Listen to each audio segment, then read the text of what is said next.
Perintah Kaisar Naga. Bab 1831 sampai dengan 1840.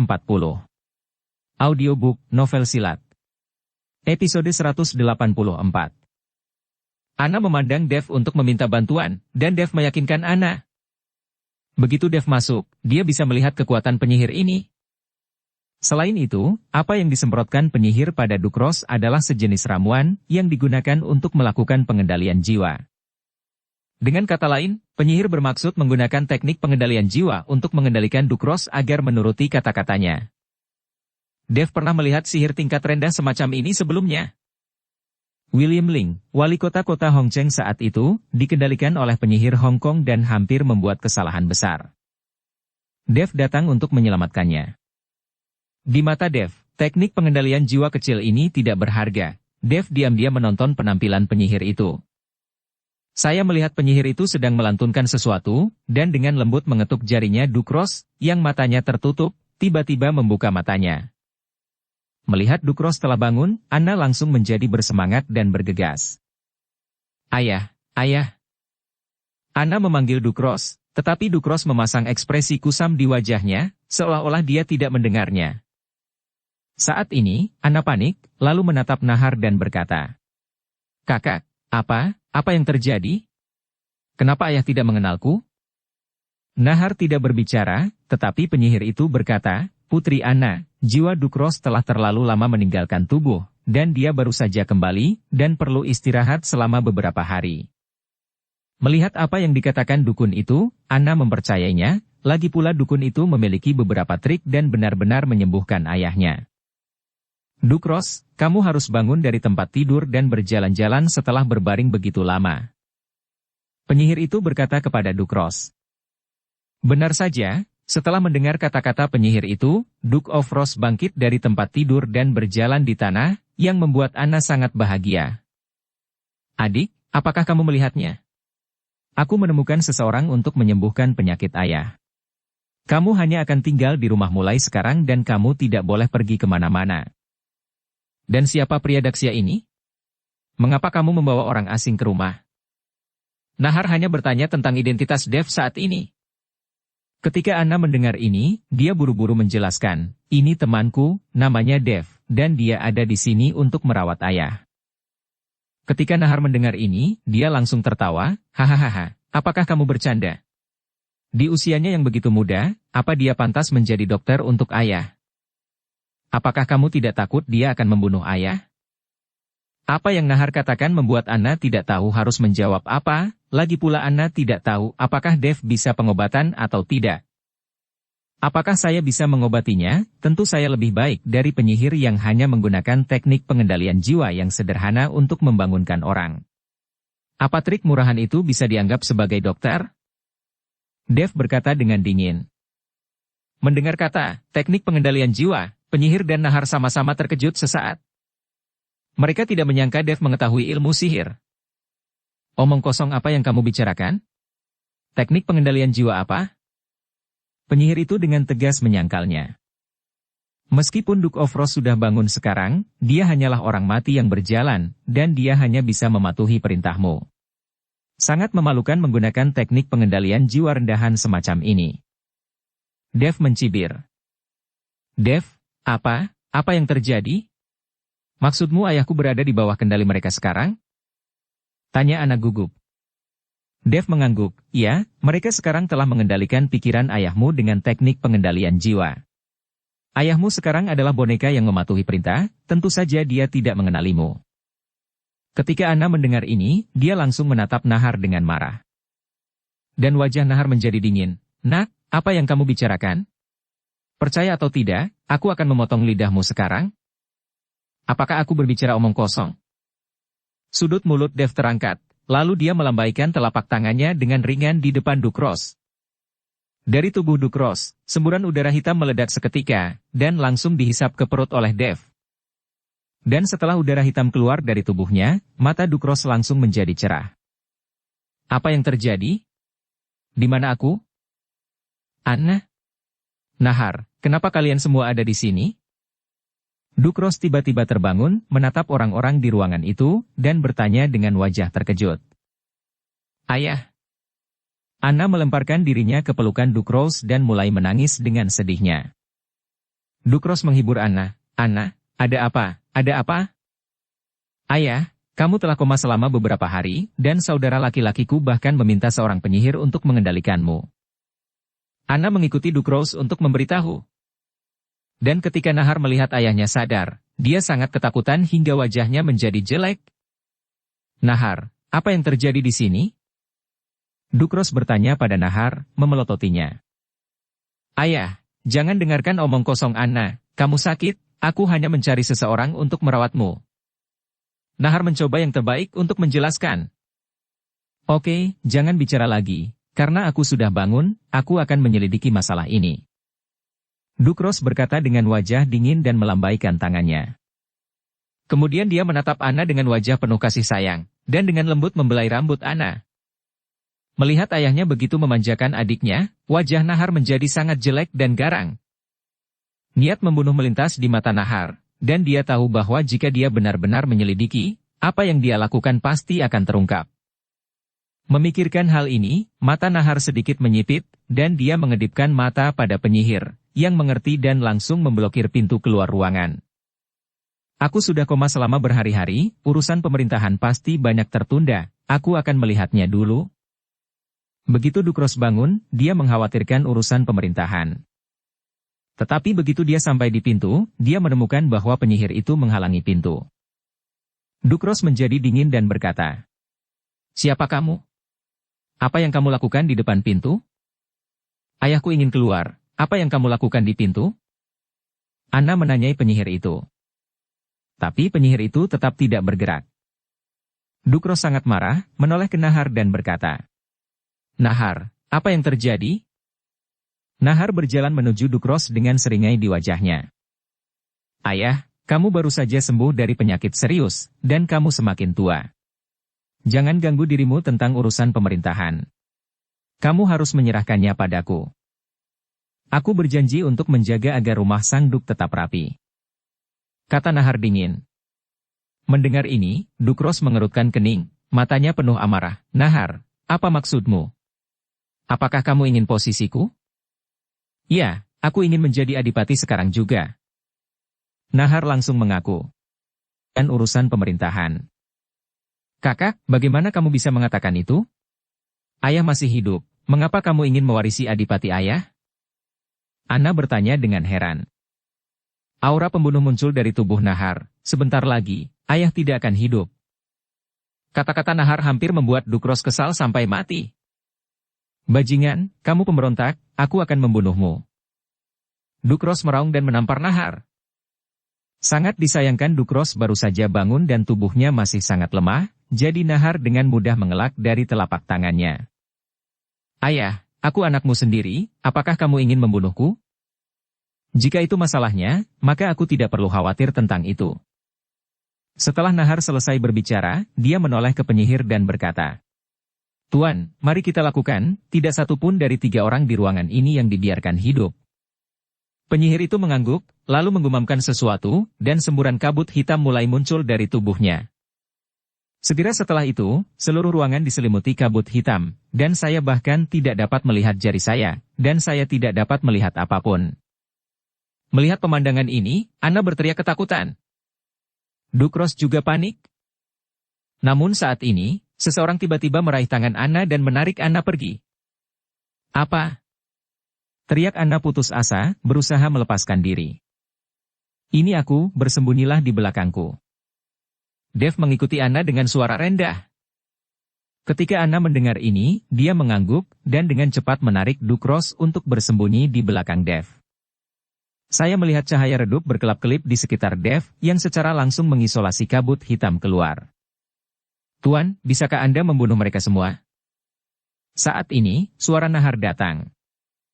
"Pangeran Nahar, jangan khawatir, itu adalah kabut beracun, jika aku menghirupnya, aku yakin aku juga akan mati, dan mereka pasti tidak akan selamat." Penyihir itu berkata dengan percaya diri. 10 menit kemudian, kabut hitam perlahan menghilang, dan banyak hal dapat dilihat di dalam ruangan. Segera, Nahar dan penyihir itu melihat bahwa Dev dan 3 lainnya berdiri di satu sisi ruangan, dan mereka bertiga tidak melakukan apa-apa. Kali ini, sang penyihir dan Nahar sedikit tercengang. Tuan, apa yang terjadi di sini? Bukankah kamu mengatakan bahwa mereka pasti mati? Nahar bertanya bingung. Penyihir itu juga penuh kebingungan, tidak mungkin, mereka harusnya sudah mati jika mereka menghirup kabut beracunku, bagaimana mungkin sesuatu terjadi? Sihirmu terlalu sampah, dan hanya orang bodoh sepertimu yang akan mempercayai penyihir sampah sepertimu. Dev berkata kepada penyihir itu dengan ekspresi jijik. Nak, kamu sangat berani mengatakan itu tentangku, hari ini aku akan membiarkanmu melihat betapa kuatnya aku. Saat dia mengatakan itu, pakaian di tubuh penyihir itu bergerak tanpa angin. Angin mulai bertiup di dalam ruangan, dan awan kabut hitam tiba-tiba muncul, berubah menjadi hantu, bergegas menuju Dev dan yang lainnya dengan cakar dan gigi. Anna dan Dukros belum pernah melihat pemandangan seperti itu sebelumnya, mereka semua ketakutan. Tapi Dev mencibir di seluruh wajahnya, dan kemudian dia membuka mulutnya untuk menarik napas. Kekuatan hisap yang sangat besar sebenarnya langsung menyedot kabut hitam ke dalam tubuhnya. Meskipun kekuatan penyihir itu tidak tinggi dan dia tidak memiliki banyak energiin, kaki belalang juga makanan, dan Dev tidak akan menolaknya. Melihat Dev benar-benar menyedot kabut hitam ke dalam tubuhnya, penyihir itu langsung tercengang. Segera setelah itu, wajahnya menjadi pucat, dan keringat dingin muncul di dahinya. Dia tahu bahwa hari ini dia bertemu dengan seorang ahli. Jika kamu memiliki keterampilan lain, mari kita tunjukkan bersama, akan ada kesempatan sebentar lagi. Dev berkata kepada penyihir itu. Penyihir itu tidak berbicara, tetapi melihat keluar, lalu melompat dan bergegas keluar. Awalnya, penyihir itu menjaga pintu, jadi dia bergegas keluar dengan cepat. Tapi saat penyihir itu bergegas keluar, dia melihat sesosok tubuh melintas, dan Dev benar-benar berdiri di depannya. Penyihir itu menjadi pucat karena ketakutan, dan meninju Dev, tetapi Dev meraih kerahnya dan kembali ke kamar dalam sekejap. Dev melempar penyihir itu ke tanah seperti sedang membawa seekor ayam. Maafkan aku Tuan, tolong maafkan aku. Penyihir itu mengalami gangguan mental saat ini, dia seperti semut di depan Dev. Dia hanya bisa berlutut di tanah dan memohon belas kasihan dengan keras. Dukros memandang Dev dengan heran, dia tidak pernah berpikir bahwa Dev akan memiliki kemampuan yang luar biasa di usia yang begitu muda. Dadada. Terdengar suara tapal kuda yang kacau, dan kemudian ratusan penjaga bergegas maju, menutupi seluruh ruangan. Beberapa kapten penjaga kekar masuk ke ruangan dan memberi hormat Dukros. Kalian, tangkap si brengsek Nahar. Dukros memerintahkan dengan keras. Tapi kapten penjaga tidak bergerak dan menatap Nahar dengan heran. Nahar tersenyum dingin. Ayah, sekarang mereka semua berada di bawah komandoku, bagaimana kamu bisa memerintahkan mereka? Biarkan aku memberitahumu, tidak hanya penjaga istana Duk yang mematuhiku sekarang, tetapi para pendeta dari keluarga kerajaan juga mematuhiku. Kami memiliki markas rahasia di Pulau Beruang Es, dan seluruh negeri beruang akan berada di bawah kendaliku. Hati Nahar membengkak saat ini. Apakah kamu berbicara tentang neruntuhan? Jangan bermimpi tentang mimpi musim semi dan musim gugurmu. Altar itu telah dihancurkan, dan pendetamu sudah mati sekarang. Dev mencibir. Senyum Nahar langsung membeku di wajahnya, dan dia berkata dengan tidak percaya, tidak mungkin, kamu tidak bisa menghancurkannya. Karena kamu tidak percaya padaku, maka aku tidak perlu repot. Dev mengangkat bahu. Jangan khawatir tentang penghancuran altar, tidak ada dari kalian yang bisa melarikan diri sekarang, jika ingin mati dengan cepat, maka bunuh diri. Nahar memiliki penjaga di tangan sekarang, jadi dia tidak panik sama sekali. Kamu masih ingin kami bunuh diri hanya karena kamu? Dev mendengus dingin, lalu berkata dengan keras. Berhentilah menonton pertunjukan, lakukanlah. Setelah Dev mengucapkan sepatah kata, terdengar suara pertempuran di luar. Saya melihat sekelompok gadis bergegas ke penjaga dengan ganas satu persatu. Terlepas dari kekuatan yang tidak merata dari gadis-gadis ini, jika Anda benar-benar ingin berurusan dengan prajurit penjaga ini, mudah dikalahkan, itu hanyalah pukulan pengurangan dimensi. Dalam waktu kurang dari 1 menit, di luar sudah penuh dengan orang, semuanya meratap tanpa henti. Dan Ellie dan sekelompok gadis masuk ke kamar. Negeri beruang akan berada di bawah kendaliku. Anna hanya bergegas menemuinya, dengan senyum di wajahnya, dan dia tidak lagi takut. Nahar langsung terpana, dia tidak tahu bagaimana kelompok gadis yang tampaknya lemah ini bisa menjadi begitu kuat. Kapten penjaga merasa malu, dan mereka berlutut di tanah dengan suara plop. Memohon pengampunan dari Duke of Rose. Kamu tangkap Nahar untukku, dan aku bisa memaafkan kejahatanmu. Kata Duke Rose. Dia tahu bahwa kapten penjaga ini baru saja disihir.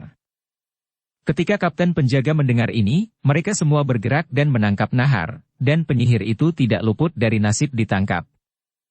Tapi Dev tidak mau bertanya tentang nasib masa depan Nahar.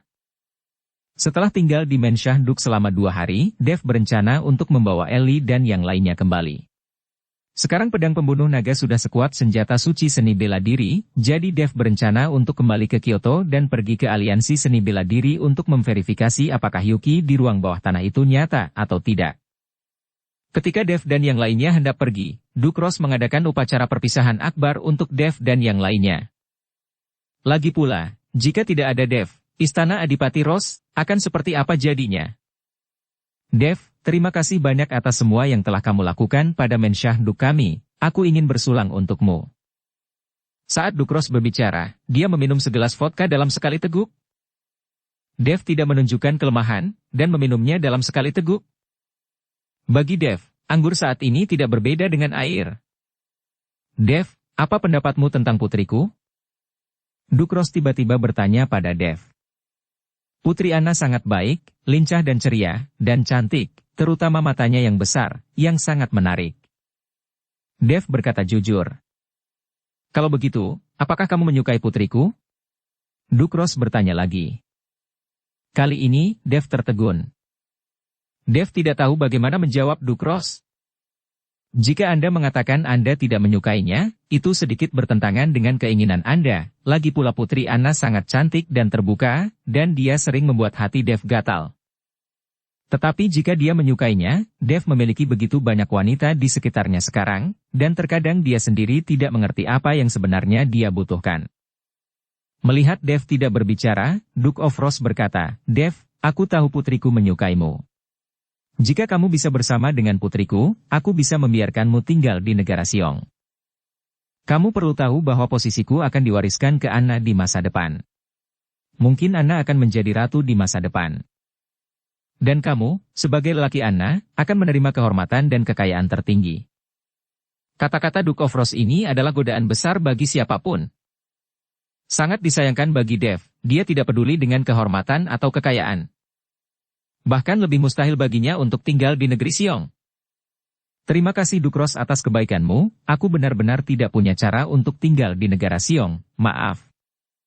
Dev menolak dengan sopan. Duke Rose menghela nafas dan berkata, emosi tidak bisa dipaksakan. Saya menghargai pilihan Anda. Dan Anna yang tidak jauh sudah menangis saat ini. Di pesawat, Joseph Hine berkata kepada Dev sambil bercanda. Dev, mengapa kamu tidak tetap menjadi menantu laki-laki? Di masa depan, seluruh kastil akan menjadi milikmu. Setelah mendengar kata-kata Joseph Hine, gadis-gadis lain juga memandang Dev. Kakak Dev, apakah kamu benar-benar tidak tergoda ketika Duke menahanmu? Rafaela juga bertanya. Kurasa kakak Chen melihat kita di sini, jadi maaf, jika kita tidak di sini, dia pasti akan tinggal dan menjadi menantunya. Bagaimanapun, dia adalah seorang putri. Rain juga tertawa dan mengolok-olok Dev. Kalian berdua, apa yang kalian tahu? Bagaimana aku bisa kehilangan hutan demi sebatang pohon? Dev melirik gadis-gadis itu dan berkata. Melihat apa yang dikatakan Dev, beberapa orang tersipu. Di sisi lain, Matt berada di sela-sela, dan berkata dengan wajah sedih. Kamu tidak kehilangan hutan, tapi aku kehilangan 2 pohon laut yang lebat. Saat dia mengatakan itu, Matt hampir menangis. Melihat Matt seperti itu membuat semua orang tertawa terbahak-bahak. Kembali ke Kyoto, Dev segera menemukan Naga 5 dan bertanya apakah aliansi seni bela diri melakukan sesuatu selama ini. Namun, Dev tidak menemukan Naga 5, tetapi melihat bahwa Hayden telah kembali dari Pulau Penglai. Hayden, kenapa kamu kembali dari Pulau Penglai? Dev bertanya dengan aneh. Dukung channel Novel Silat dengan subscribe, follow, like, komen dan share. Menurut spekulasi Dev, tidak mungkin Hayden dan yang lainnya mencapai ranah Wuhou Puncak secepat ini. Saudara Dev, Pulau Penglai tidak lagi cocok untuk budidaya. Selama ini, penglihatan sering terjadi dan banyak orang mati di Pulau Penglai. Meskipun Neil terus mengumumkan pesanan musiman, banyak orang masih meninggalkan Pulau Penglai. Hayden mengikuti Dev dan menjelaskan. Penglihatan? Penglihatan apa? Dev terkejut. Terkadang Pulau Penglai tidak melihat matahari selama 3 hari dan tetap dalam kegelapan sepanjang waktu, dan terkadang tetap cerah sepanjang waktu dan tidak melihat malam. Apalagi gempa dan tsunami sering terjadi. Dalam jarak puluhan mil dari Pulau Penglai, ada gelombang besar. Tapi di luar tenang, seolah-olah ada sesuatu yang mengincar Pulau Penglai dan dengan sengaja mengusir penduduk pulau. Ngomong-ngomong, masih ada beberapa monster yang keluar dari laut satu persatu dan menyerang penduduk di pulau itu? Ketika Hayden menjelaskan, ekspresi Daba sedikit berubah, yang menunjukkan betapa menakutkannya hal-hal yang mereka temui di Pulau Penglai. Bagaimana itu bisa terjadi? Dev mengerutkan kening, dan tidak tahu mengapa. Mungkinkah karena dia mengambil tubuh iblis darah dari Pulau Penglai? Setelah berpikir lama, Dev tidak menemukan petunjuk apapun, jadi dia berhenti memikirkannya. Masalah Pulau Penglai akan dibahas nanti, yang harus dia tangani sekarang adalah aliansi seni bela diri. Dia ingin melihat apakah Hyuki, yang dipenjara di aliansi seni bela diri, adalah tubuh aslinya. Jangan khawatir tentang masalah Pulau Penglai. Apakah aliansi seni bela diri telah bergerak selama ini? Dev bertanya. Hayden menggelengkan kepalanya, itu tidak juga, tetapi selama ini, beberapa keluarga seni bela diri telah kembali ke aliansi seni bela diri. Jangan khawatir, kamu hanya perlu menuliskan keluarga akar rumput ini. Dev tahu bahwa selama kekuatan aliansi seni bela diri meningkat, pasti akan ada beberapa klan seni bela diri yang mencoba menjilat mereka. Di zaman manapun, ada orang yang menyukai jenis rumput ini. Kakak Dev, apa yang akan kamu lakukan di sisi aliansi seni bela diri? Apakah kamu membutuhkan aku untuk merekrut orang sekarang? Hayden bertanya pada Dev. Tidak perlu, karena banyak keluarga sekte telah kembali ke serikat seni bela diri, saya akan membiarkan mereka melihat bahwa aliansi seni bela diri hanyalah macan ompong. Kamu pergi untuk mengirim surat ke aliansi seni bela diri, dan katakan bahwa aku ingin menantang aliansi seni bela diri, sehingga siapapun di aliansi seni bela diri dapat bertarung. Bahkan jika aliansi seni bela diri bergerak bersama, aku akan bertarung. Ingat, buat momentum lebih besar kali ini. Selama aku masih hidup, aku akan membuat aliansi seni bela diri tidak memiliki kehidupan yang baik. Dev memutuskan untuk secara terbuka menampar wajah aliansi seni bela diri. Sekarang, pedang pembunuh naga di tangannya sudah sebanding dengan senjata suci seni bela diri, bahkan melampaui senjata suci seni bela diri. Selain itu, Dev juga memiliki tubuh iblis darah, yang sebanding dengan perisai terkuat. Selama dua hal ini digunakan dengan baik, Dev percaya diri untuk menghancurkan orang-orang dari aliansi seni bela diri. Oke, aku akan melakukannya sekarang. Hayden mengangguk. Dev pergi beristirahat. Mengetahui bahwa Dev telah kembali, banyak orang ingin melihat Dev, tetapi Dev tidak melihat siapapun. Dan pada saat ini di aliansi seni bela diri. Berita kembalinya Dev juga segera diketahui oleh anggota aliansi seni bela diri. 7 jubah hitam perak duduk di kedua sisi, dan Zeke duduk di kursi utama dengan wajah sombong. Pada saat ini, Zeke masih memakai jubah tembaga hitam, tetapi 7 jubah hitam perak di bawah semuanya sedikit menundukkan kepala ketika mereka melihat Zeke. Melihat sikap 7 jubah hitam perak terhadapnya, Zeke merasa sangat kembung saat ini. Lalu Dev kembali, apakah kalian sudah tahu cara menghadapinya? Kamu harus tahu bahwa ketika Dev kembali, dia pasti akan mencari masalah dengan aliansi seni bela diri, dan sekarang yang Maha Kuasa benar-benar ingin mendapatkan tubuh bocah itu, kalian harus menemukan cara sesegera mungkin. Zeke berkata dengan nada superior. Utusan iblis, kita bertuju akan menangkap Dev secepat mungkin. Dengan 7 saudara kita dan 2 senjata suci, Dev sama sekali bukan tandingan kita. Pemimpin bangkit dan berkata dengan hormat kepada Zeke. Meskipun Zeke masih muda dan awalnya hanya jubah tembaga hitam, tidak mungkin ada yang menolak jika utusan iblis menyukai tubuh Zeke. Sekarang Zeke telah menjadi tubuh dari jiwa utusan iblis, dan para jubah hitam perak harus menghormatinya, patuhi perintah. 3 hari. Aku hanya akan memberimu 3 hari. Jika kamu tidak bisa menangkap Dev setelah 3 hari, kamu akan dihukum. Setelah Zeke selesai berbicara, kabut hitam memenuhi udara, dan kemudian tubuh Zeke menghilang. Hei, apa? Mengapa utusan iblis menyukai tubuh orang itu? Jubah hitam perak meludah keras, jelas tidak yakin. Kelima, jangan bicara omong kosong. Tindakan utusan iblis bukanlah sesuatu yang bisa kamu dan aku diskusikan. Pikirkan saja cara menangkap Dev dalam 3 hari. Pemimpin berkata dengan wajah sedih. Meskipun ketujuh dari mereka bekerja sama dan menambahkan senjata suci, tidak akan sulit untuk menangkap Dev. Tapi Dev adalah penguasa gerbang naga, dan sekarang seluruh pasukan gerbang naga tersebar di seluruh ibu kota, dan Dev memiliki hubungan dengan pejabat Tuan Si. Jika mereka dengan paksa menangkap Dev, mereka pasti akan menemui perlawanan besar. Jika dia ingin menangkap Dev tanpa menimbulkan kekacauan di seluruh dunia seni bela diri Kyoto, dia perlu memikirkan cara untuk mendapatkan yang terbaik dari kedua dunia. Saudaraku, tidak bisakah kita menggunakan pacar Dev untuk menarik perhatian Dev? Kata jubah hitam perak. Menyukai tubuh orang itu? Tidak, metode ini telah digunakan sebelumnya. Orang ini mungkin tidak akan tertipu. Dia juga tahu bahwa tidak ada dari kita yang benar-benar berani membunuh pacarnya.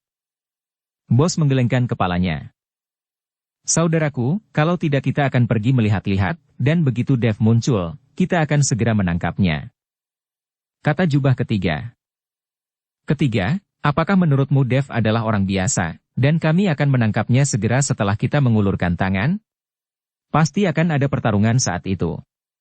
Itu akan menyebabkan kerusuhan, banyak orang akan mati. Apakah menurut Anda pihak berwenang hanya akan duduk diam? Yang Maha Kuasa juga telah menjelaskan bahwa sebelum energi spiritual pulih, jangan menentang otoritas resmi. Jubah keenam mengingatkan. Lalu apa yang harus kita lakukan? Ini tidak berhasil, itu tidak berhasil, haruskah kita menunggu Dev itu datang kepada kita? Jubah kelima berteriak sedikit kesal. Tetapi pada saat ini, terdengar suara keras dari pintu aliansi seni bela diri, dan bos berkata, "Wu Tua, keluar dan lihat." Jubah kelima mengangguk, lalu keluar. Pada saat ini, di pintu masuk aliansi seni bela diri, 2 penjaga menghentikan Hayden. Ini adalah pusat aliansi seni bela diri. Siapapun tanpa janji tidak diizinkan masuk. Seorang penjaga berteriak pada Hayden dengan agresif. Hayden memandang penjaga itu dan tersenyum dingin, aliansi seni bela diri akan musnah. Kamu masih berani di sini sebagai anjing? Berapa banyak manfaat yang diberikan aliansi seni bela diri kepadamu? Datanglah ke gerbang naga kami untuk menjaga gerbang, dan aku akan memberimu 2 kali lipat. Berani, kamu berani berbicara kasar. Percaya atau tidak, kami akan menjatuhkanmu sekarang dan memasukkanmu ke penjara bawah tanah. Penjaga di gerbang berkata dengan marah. Hanya mengandalkanmu. Aku mengalahkanmu dengan 1 tangan. Aliansi seni bela diri benar-benar mati, dan aku tidak menemukan yang cakap di gerbang. Mata Hayden penuh dengan penghinaan. Kamu benar-benar ingin mati. Penjaga itu tidak tahan lagi, dan meninju Hayden. Nyatanya, kekuatan penjaga ini tidak rendah, kekuatan Wuzong menjaga di gerbang, dan itu sudah sangat bagus. Pukulan ini juga memiliki pukulan yang mengerikan, dan mengenai kepala Hayden. Selama dia memukulnya, otaknya akan meledak di tempat. Mata Hayden sedikit menyipit, dia tidak memikirkan beberapa kata, tetapi pihak lain benar-benar membunuhnya. Lemparkan 1 pukulan. Ledakan. Kedua tinju itu bertabrakan, dan penjaga itu terbang terbalik dalam sekejap, sementara Hayden tidak bergerak sama sekali. Melihat ini, penjaga lainnya gemetar ketakutan, tidak tahu harus berbuat apa untuk sementara waktu. Hayden mendengus dingin, berjalan dengan angkuh, dan penjaga tidak berani menghentikannya. Hayden berjalan ke penjaga yang jatuh, melihat penjaga itu akan berdiri, dan kemudian menginjaknya. Celepuk! Penjaga itu jatuh ke tanah lagi. apakah kamu masih berani? Hayden menatap penjaga itu dengan dingin dan bertanya. Tidak. Tidak berani, aku salah. Penjaga itu mulai memohon belas kasihan. Jika aku tidak datang ke sini untuk mengirimkan kartu pertempuran hari ini, kamu akan kehilangan nama panggilanmu sejak lama. Hayden mendengus dingin, lalu mengangkat kakinya dan berjalan menuju aliansi seni bela diri. Tapi saat Hayden memasuki aliansi seni bela diri, kekuatan yang menakutkan tiba-tiba menghantam Hayden.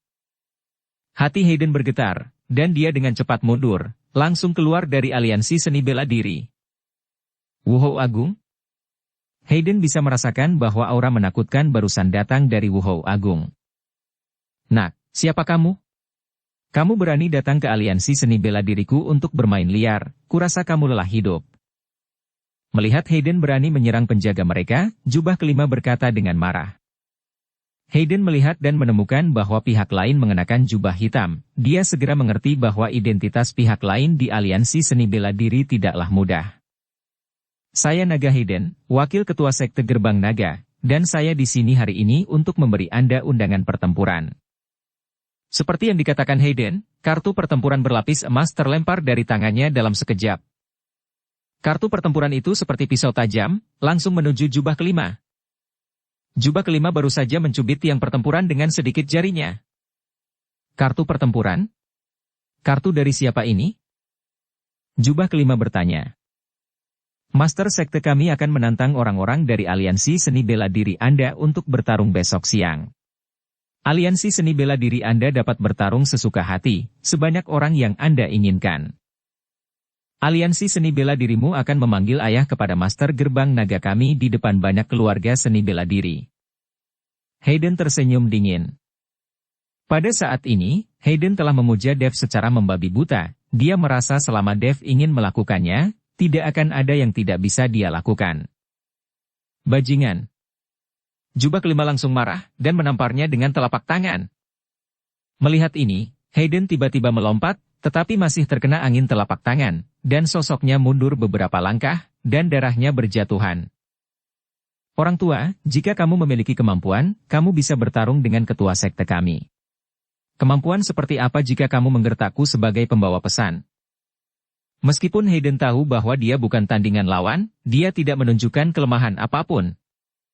Jubah kelima membuka pos pertempuran dan melihatnya, mencibir dan berkata, besok aliansi seni bela diri kita pasti akan menghadiri tantangan itu. Biarkan ketua sektemu datang menjemput kematian. Jubah kelima berjalan kembali ke aliansi seni bela diri dengan kartu pertempuran, dan Hayden juga pergi. Kakak, hal yang luar biasa. Begitu memasuki pintu, jubah kelima mulai berteriak. Bagaimanapun, mereka semua khawatir tentang bagaimana cara menangkap Dev, tetapi mereka tidak menyangka Dev akan datang ke pintu mereka secara langsung. Ada apa? Tanya jubah pertama. Saudaraku, lihat, Dev berani memprovokasi kita secara langsung. Tantangan ini hanya menyelamatkan kita dari masalah. Jubah kelima dengan penuh semangat menyerahkan kartu pertempuran kepada pemimpin. Pemimpin melihat ke kartu tantangan dan tertawa terbahak-bahak, karena Dev mencari kematian, dia tidak bisa menyalahkan kita. Setelah besok, simbol pada jubah hitam saudara semuanya akan diganti dengan emas. Sekte Gerbang Naga. Hayden mengikuti Dev dan mengirimkan undangan pertempuran. Kakak Dev, ayo pergi dengan lebih banyak orang besok. Jika ada masalah, kita bisa mengatasinya. Hayden takut Dev akan menderita di atas ring. Tidak, kamu masih memiliki pekerjaan yang harus dilakukan. Dev berkata dengan datar. Hayden terkejut, kakak Dev, apa yang kita lakukan? Dalam kompetisi besok, Anda membawa beberapa orang untuk dibawa ke aliansi seni bela diri, dan langsung menempati aliansi seni bela diri. Di masa depan, tidak ada aliansi seni bela diri yang diizinkan di Kyoto. Ketika Hayden mendengar ini, dia langsung dengan bersemangat berkata, tidak masalah. Saya akan membuat pengaturan.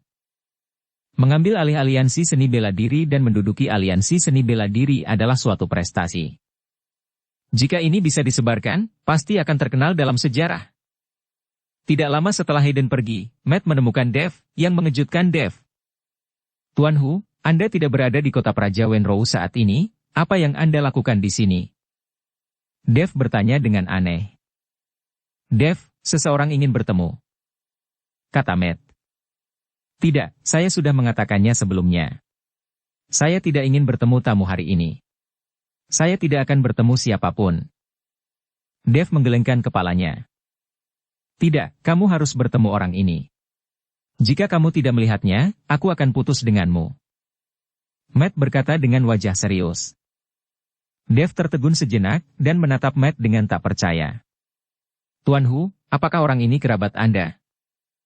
Dev tidak mengerti mengapa Matt bersikeras membiarkan dia bertemu dengan orang ini. Jangan khawatir tentang itu, kamu harus bertemu dengannya hari ini, atau aku tidak akan mengenalmu lagi. Matt tampak bertekad. Yang harus dilakukan. Melihat Matt seperti ini, Dev hanya bisa mengangguk tak berdaya. Oke, saya masih ingin memberikan wajah ini kepada Tuan Hu, Anda pergi dan panggil orang itu masuk. Ketika Matt mendengar ini, dia langsung tertawa, lalu lari. Segera, Matt kembali dengan seorang wanita. Ketika Dev melihat wanita ini, dia langsung mengerti.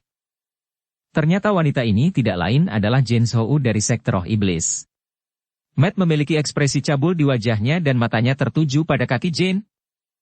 Melihat ini, Dev hampir tidak bisa menahan tawa. Tuan Chen sangat sibuk, sangat sulit untuk bertemu denganmu, dan aku harus bergantung pada koneksi, jadi aku pergi melalui pintu belakang. Melihat Dev, Jane sedikit tersenyum. Nona Zhou salah paham, saya hanya memiliki hal-hal penting besok, jadi saya ingin istirahat lebih banyak hari ini. Dev menjelaskan. Untuk tujuan bersaing dengan aliansi seni bela diri? Jane tersenyum. Pada saat ini, Dev tertegun sesaat, dan senyum di wajahnya langsung menghilang. Karena masalah ini, Dev tidak memberitahu siapapun, kecuali Hayden, tidak ada yang tahu tentang itu. Tapi Jane mengetahuinya, yang membuat Dev merasa tidak enak.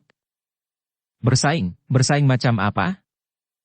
Matt masih linglung, dia tidak tahu bahwa Dev akan berkompetisi secara resmi dengan aliansi seni bela diri. Kami sedang bicara, jangan sembarangan menyela. Jane memelototi Matt dan berkata.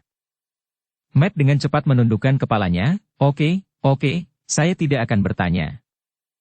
Melihat tatapan pengecut Matt, Dev terdiam beberapa saat. Matt langsung ditangani oleh wanita itu. Dev memandang Jane dengan dingin dan bertanya. Bagaimana kamu tahu? Ini adalah sesuatu yang baru saja aku putuskan, dan belum diumumkan. Dev tidak percaya bahwa Hayden akan memberitahu Jane tentang hal ini, karena itu bukan Hayden, dia pasti dari aliansi seni bela diri. Bagaimana menurutmu? Jane tersenyum ringan. Kamu telah mengatur orang-orangmu sendiri di aliansi seni bela diri, kan? Dev bertanya. Karena hanya dengan cara ini, Jane dapat mengetahui masalah ini dengan begitu cepat, dan masalah Yuki, yang seharusnya menjadi rahasia aliansi seni bela diri, tetapi jika sekte roh iblis mengetahuinya, itu membuktikan bahwa pasti ada seseorang di dunia. Aliansi seni bela diri. Dan status orang ini pasti tidak rendah, jika tidak mungkin mengetahui rahasia ini. Jane tersenyum, tidak mengakui atau menyangkal, karena sekarang dia belum mencapai kata sepakat dengan Dev, jadi ada beberapa hal yang masih belum bisa diketahui Dev. Katakan padaku, apa yang kau inginkan dariku? Karena Jane menggunakan hubungan Matt untuk menemuinya, pasti ada yang salah. Penguasa kami sangat mengagumi Anda, jadi saya ingin mengundang Anda untuk pergi ke sekte roh iblis, sehingga Anda dapat melihat kekuatan sekte roh iblis kami. Kata Jane. Aku sedang tidak punya waktu akhir-akhir ini. Dev menggelengkan kepalanya. Aku tahu, aku juga tidak terburu-buru di sini. Setelah kamu membunuh orang-orang dari aliansi seni bela diri dan mengetahui rahasia penjara bawah tanah aliansi seni bela diri, kamu secara alami akan mempercayai kami. Jane berkata dengan ringan. Mengapa kamu begitu yakin bahwa aku bisa mengalahkan orang-orang dari aliansi seni bela diri itu? Dev memandang Jane dengan sangat bingung, dia tidak mengerti bagaimana Jane begitu yakin padanya. Tentu saja, kamu akan menang. Jangan lupakan perjanjian antara kita setelah kemenangan, ikuti aku ke sekte roh iblis, dan kamu akan mengetahui lebih banyak rahasia yang ingin kamu ketahui. Setelah Jane selesai berbicara, dia berbalik dan keluar. Matt mengikuti dari belakang, matanya tertuju pada kaki Jane, dan napasnya menjadi sesak. Jika bukan karena kekuatan Jane, Matt mungkin tidak tahan dan akan bergegas maju sejak lama. Nona Zhou, bisakah aku pergi ke sektor roh iblis bersamamu? Matt mengikuti di belakang Jane dan bertanya dengan nada menyanjung. Kamu harus bertanya kepada Tuan Chen tentang itu, jika dia setuju, sektor roh iblis kami tidak akan keberatan. Setelah Jane selesai berbicara, dia melirik Matt dengan penuh arti, lalu pergi. Merasakan tatapan Jane, Matt bergidik dan melompat kegirangan. Hatiku akan mabuk, apakah ini perasaan jatuh cinta? Matt mencengkeram jantungnya yang berdetak kencang, benar-benar mabuk. Dev keluar, dan melihat Matt seperti itu, dia hanya bisa memutar matanya. Setiap orang memiliki kelemahannya masing-masing, mungkin kelemahan Matt adalah wanita. Dev meminta Hayden untuk menyebarkan berita tentang mengikuti undangan pertempuran aliansi seni bela diri. Segera, seluruh aliansi seni bela diri berdengung.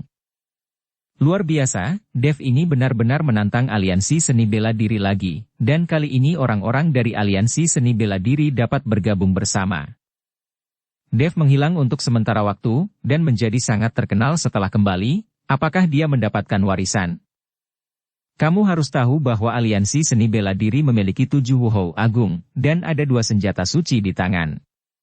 Bahkan jika Dev benar-benar mendapatkan warisan, dia sama sekali bukan milik lawan. Tunggu dan lihat saja, maka Dev pasti akan kalah, ayo bertaruh. Di forum seni bela diri, mulai ada taruhan pada kompetisi Dev dengan aliansi seni bela diri. Hanya saja banyak orang yang percaya aliansi seni bela diri akan menang.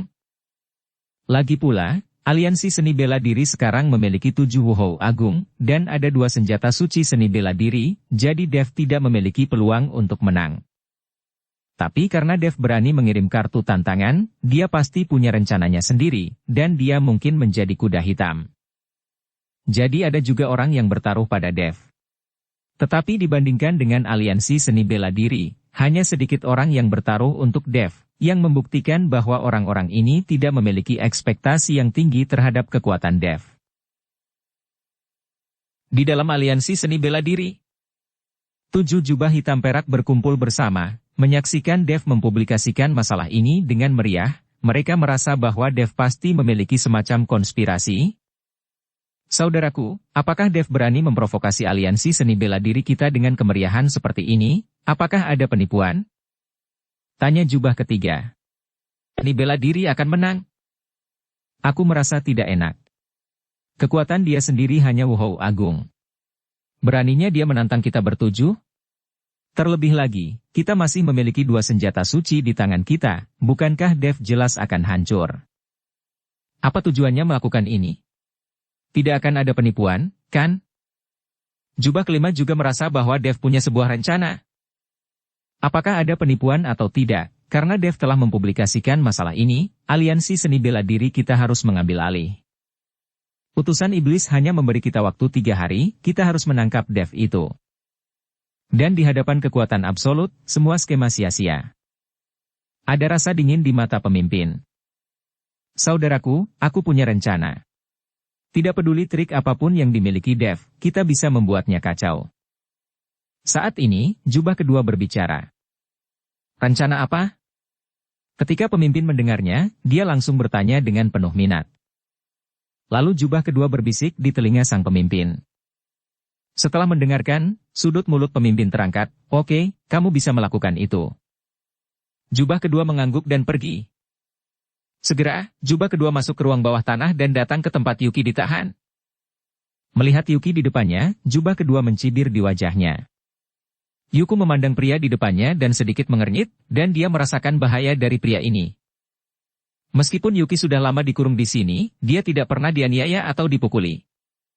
Lagi pula, darah Yuki adalah sumber daya kultivasi yang unggul. Jika tidak ada kekuatan besar, siapa yang berani melakukan apapun pada Yuki? Tapi sekarang, jubah kedua memandang Yuki dengan rasa dingin yang dalam.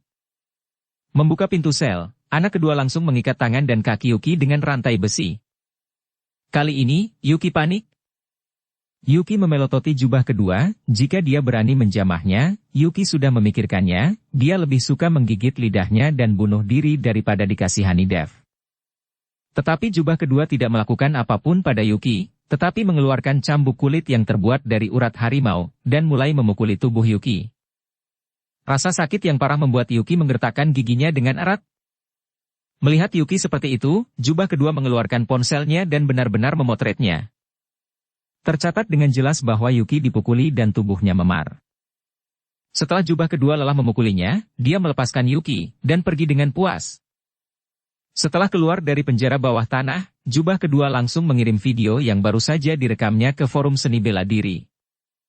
Tak lama kemudian, video ini memicu perbincangan hangat, banyak orang memarahi aliansi seni bela diri karena terlalu mendominasi, bahkan memukuli wanita.